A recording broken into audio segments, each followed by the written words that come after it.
শীতকালের তুষারাবৃত জাদুকর পরিবেশ আর রঙিন প্রাকৃতিক দৃশ্যের মিলনে আমরা শুরু করেছিলাম আমাদের এই অনন্য একটি রোড ট্রিপ।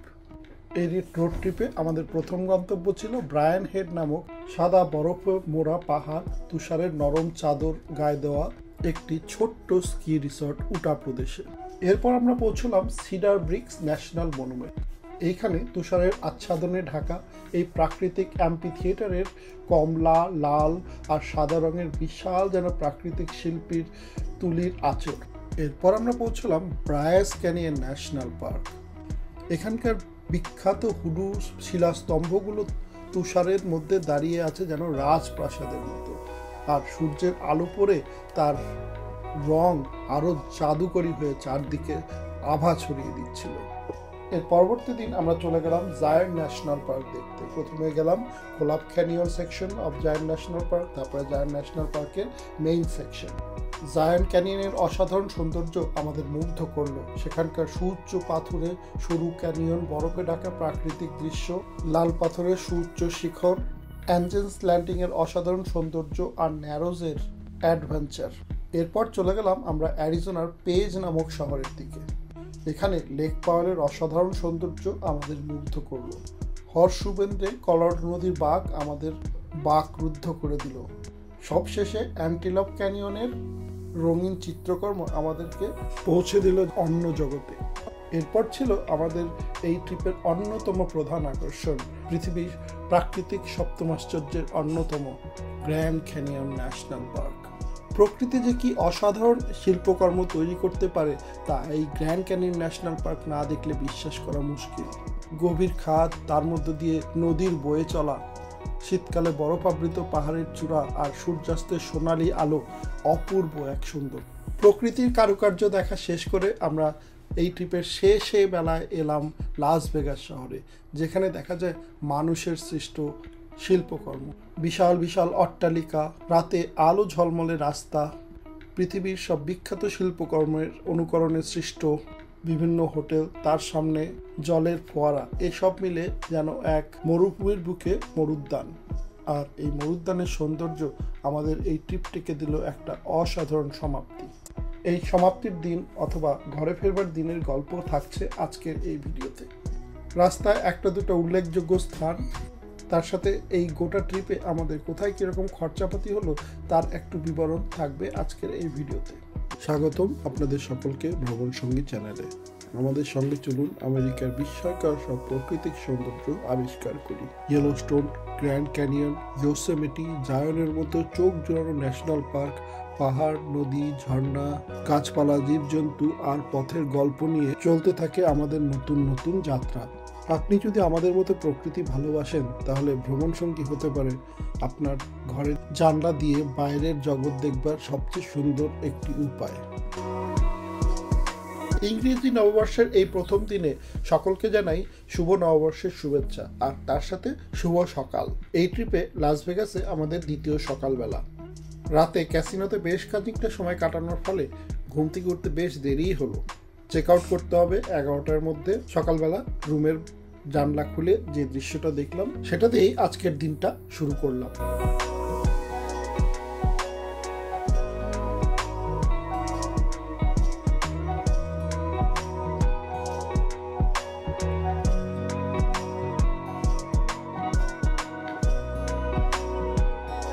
লাস ভেগাসে মিরাজ হোটেলে আমাদের এই লাস্ট দুটো দিন খুব ভালো কাটলো।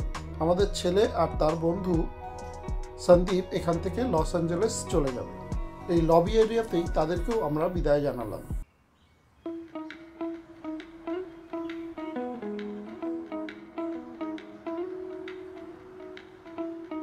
এরপর আবার সেই ক্যাসিনোর মধ্য দিয়েই অনেকটা হেঁটে আমাদের পার্কিং লটে চলে যেতে হবে। আগেই বলেছি মিরাজ হোটেলের পার্কিং লটটা মেইন হোটেলের ঠিক পাশেই অবস্থিত, আর সেখানে যাওয়ার জন্য আমাদের প্রথমে মিরাজ হোটেলের সেকেন্ড ফ্লোরে যেতে হয়। এই মিরাজ হোটেলের সেকেন্ড ফ্লোর পার্কিং লটের 4th লেভেলের সাথে যুক্ত। হোটেল থেকে এই পার্কিং লটের 4th লেভেলে যাওয়ার পর আপনার গাড়ি যেই লেভেলে রয়েছে সেখানে এখানকার অন্য একটি লিফট ইউজ করে যেতে পারবেন।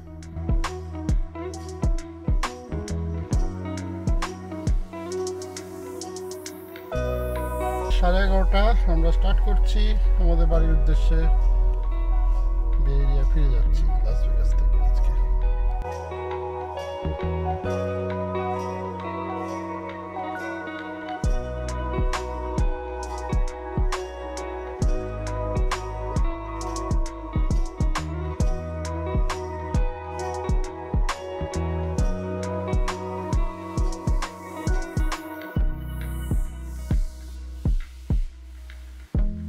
এবারের মতো বাই বাই লাস ভেগাস। আমি শিওর আমরা কিছুদিনের মধ্যেই আবার এই লাস ভেগাসে কখনো না কখনো অবশ্যই আসবো। লাস ভেগাস থেকে বেরোনোর জন্য আমরা I-15 ধরে এগিয়ে চললাম।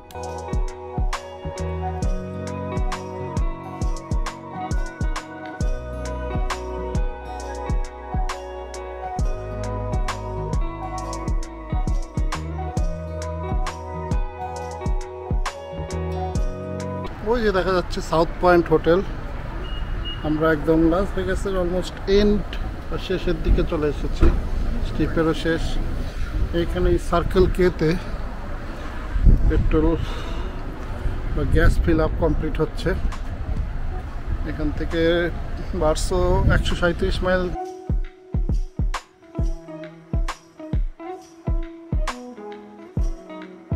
লাস ভেগাস শহরের ব্যস্ততা থেকে মাত্র 30 মিনিট দূরত্বে মরুভূমির ঠিক মাঝখানে দাঁড়িয়ে আছে এক অনন্য শিল্পকর্ম, 7 ম্যাজিক মাউন্টেন্স। উঁচু উঁচু 7টি রঙিন পাথরের স্তূপ, এগুলো যেন আকাশ ছুঁয়ে গেছে। প্রতিটি স্তূপে উজ্জ্বল রঙের সংমিশ্রণ, গোলাপি, হলুদ, সবুজ, নীল আর কমলা, যা মরুভূমির এই ফাঁকা পরিবেশে এনে দিয়েছে এক ভিন্ন মাত্রা।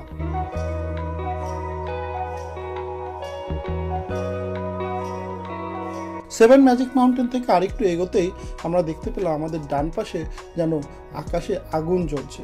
এটি আসলে একটি বিশাল সোলার পাওয়ার প্ল্যান্ট। এর নাম আইভানপা সোলার পাওয়ার প্ল্যান্ট। এখানে হাজার হাজার আয়না সূর্যের আলো প্রতিফলিত করে একটি বিশাল টাওয়ারের মাথায় ফেলছে, আর সেই সূর্যের তীব্র তাপ থেকে তৈরি হচ্ছে বিদ্যুৎ, যা সরবরাহ করা হচ্ছে লাস ভেগাসের লক্ষাধিক বাড়িতে।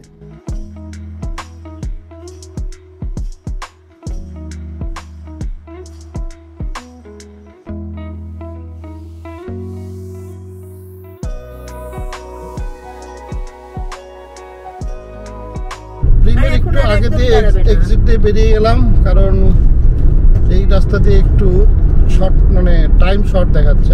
আর 7 মাইল বেশি ডিস্টেন্স হলেও মোটামুটি 20 মিনিট কম দেখাচ্ছে। দেখা যাক। আমরা এমন একটা রাস্তা দিয়ে যাচ্ছি যেখানে শুধু পাহাড়, ঢিবি। পাহাড়ও বলা উচিত না, এগুলোকে ঢিবি বলা উচিত, মাটির ঢিবি। মাঝখানে একটা ছোট্ট রাস্তা, যে রাস্তায় কেউ কখনো আসে না, কিন্তু আজকে যেহেতু ট্রাফিক জ্যাম হাইওয়েতে, তাই প্রচুর গাড়ি এসছে। এই যে আমার আগে যতগুলো গাড়ি আছে এরা সব বার্স্টই যাচ্ছে।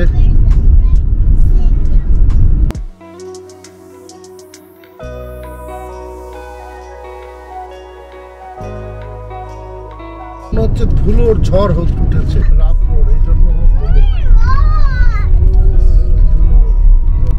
ধুলা উড়িয়ে একটা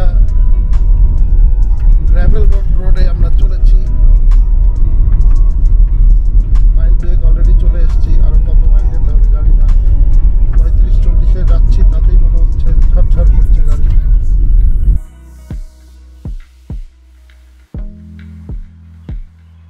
রাস্তা শেষ হয়েছে, সবার মুখে হাসি ফুটেছে, উৎপলের মুখে specially.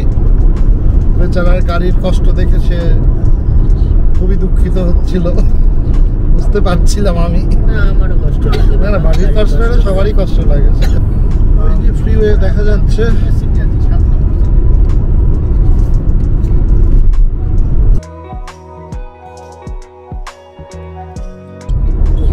We are back to I-15। এখানে গাড়িগুলো অ্যাটলিস্ট চলছে।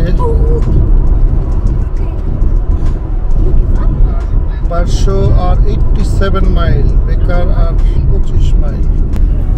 আমরা পৌঁছে গেছি ক্যালিফোর্নিয়ার প্রথম শহর এই I-15-এ, যেটার নাম হচ্ছে বেকার।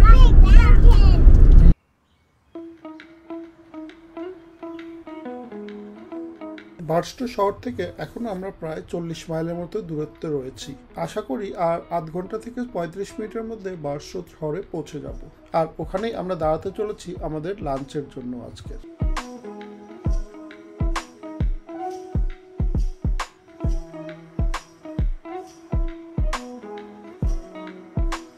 বার্স্টোতে আমরা এই রেস্টুরেন্টে এসে দাঁড়ালাম যেখানে পান্ডা এক্সপ্রেস আছে, কিন্তু জায়গাটা বেশ ইউনিক। এটা একটা ট্রেনের বগি দিয়ে তৈরি করা হয়েছে। এই যে দেখা যায় 3টে ট্রেনের কামরা পাশাপাশি রেখে এটাকে অ্যাড করে এই ট্রেনগুলোই এক একটা রেস্টুরেন্টের মতো। হাইওয়ে 66-এর এটা পার্ট ছিল এক সময়, সেটারও কিছু বেশ উদাহরণ রয়েছে এখানে।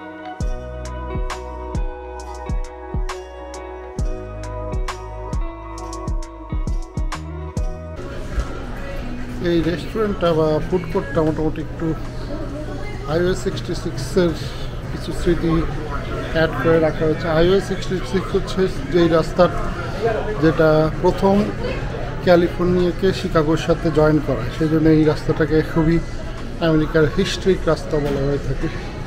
সেই হাইওয়ে 66-এর বেশ কিছু সোভেনিয়ার এখানে রয়েছে। আর এই পুরো ফুড কোর্টটা তৈরি হয়েছে পুরনো রেলগাড়ির বগি থেকে।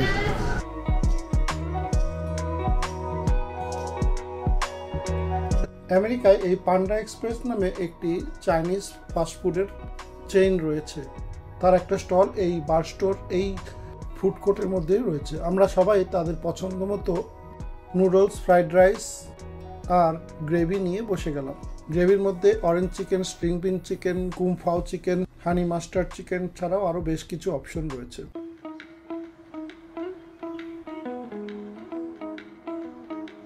ট্রেনের বগির কনজাস্টেড জায়গায় আমরা লাঞ্চ করছি। এই বগিটা এখানে শেষ হয়ে গেছে। সুন্দর বসার জন্য জায়গা করা হয়েছে ট্রেনের বগির মতো। There is another train outside.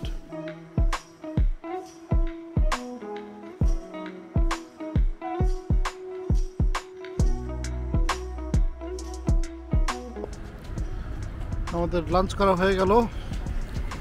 এবার আমরা স্টার্ট করব। 3:05 বাজে।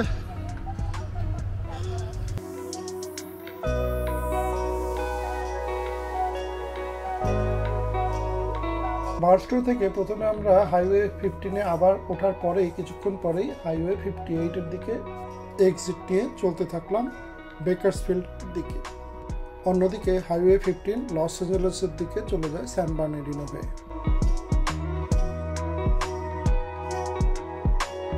ক্যালিফোর্নিয়া হাইওয়ে 58 এই বার্স্টো থেকে বেকার্সফিল্ডকে কানেক্ট করে। এই পুরো রাস্তার ফ্রিওয়ে হওয়ার কাজ কিছুদিন আগেই শেষ হয়েছে। এই পুরো জায়গাটাই জনমানব শূন্য একটি জায়গা।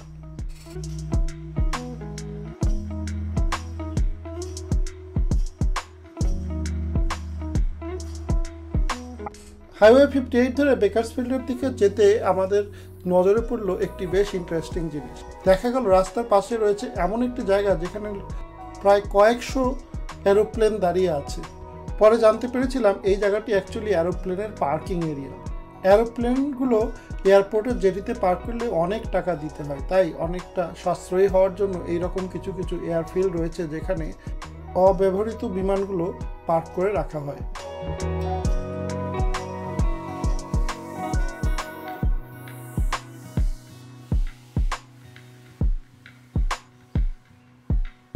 সন্ধ্যা ঘনিয়ে আসছিল আর আমাদের এখন কাজই ছিল শুধু ড্রাইভ করে বাড়ির দিকে এগিয়ে চলা।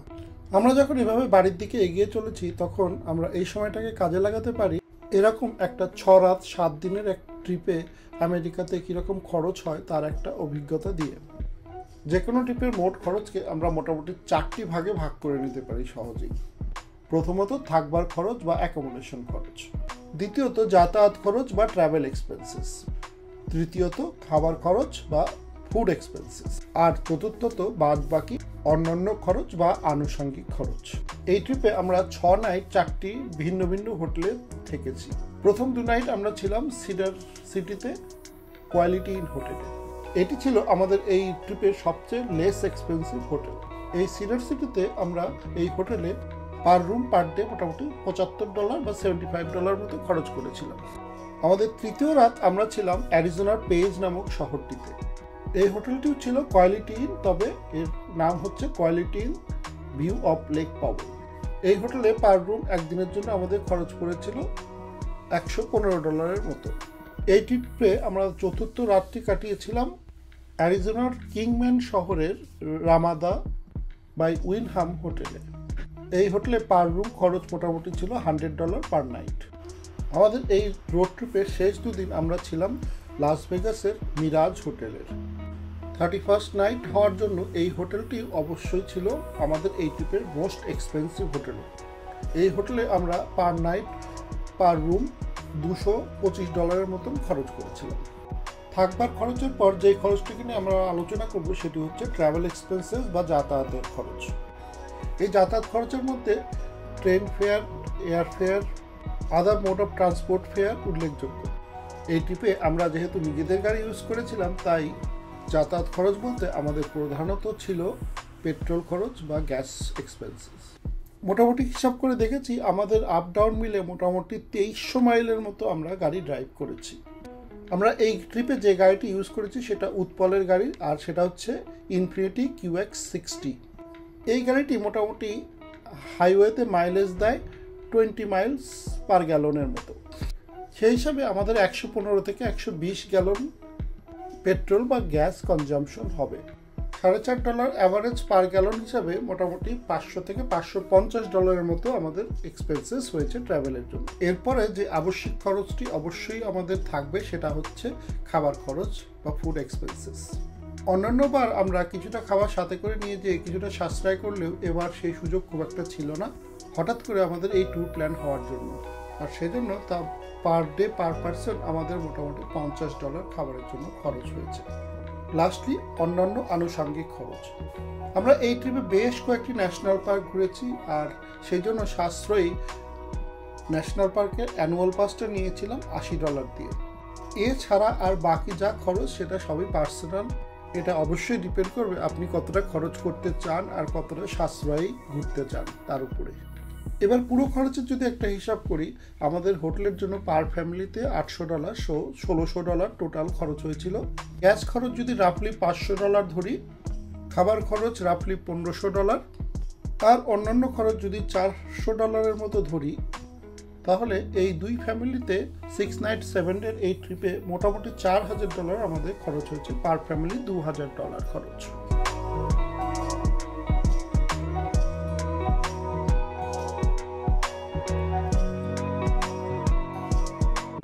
22 থেকে ছাড়বার পর বেকারসফিল্ড ক্রস করে আমরা I-5-এ উঠলাম।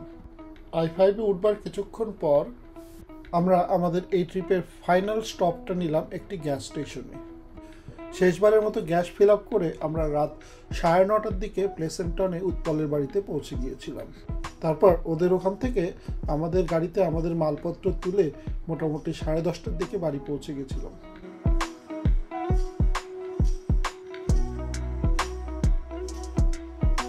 একটা যাত্রার শেষ মানেই নতুন একটা গল্পের শুরু। ব্রায়াস ক্যানিয়নের রঙিন প্রাচীর, জায়নের উঁচু পাহাড়ি খাজ, গ্র্যান্ড ক্যানিয়নের অন্তহীন গভীরতা আর লাস ভেগাসের ঝলমলে রাত, সব মিলিয়ে এই পথ আমাদের শিখিয়েছে প্রকৃতির মহিমা ও জীবনের সৌন্দর্য। এই যাত্রা শেষ হতেই আমাদের শুরু হয়ে গেছে আমাদের পরবর্তী যাত্রার প্ল্যানিং আর প্রিপারেশন। ভ্রমণ কখনো থেমে থাকে না, সামনে অপেক্ষা করছে আরও নতুন পথ, আরও নতুন গন্তব্য। তাহলে আমাদের সঙ্গে থাকুন, ভ্রমণ সঙ্গীর সাথে চলুন ঘুরে আসি পৃথিবীর অজানা সৌন্দর্য। আজকে তবে এখানেই শেষ করছি, আবার আপনাদের সাথে দেখা হবে আমাদের পরবর্তী কোনো একটি ভিডিওতে। ততদিন পর্যন্ত সকলকে জানাই শুভ বিদায়।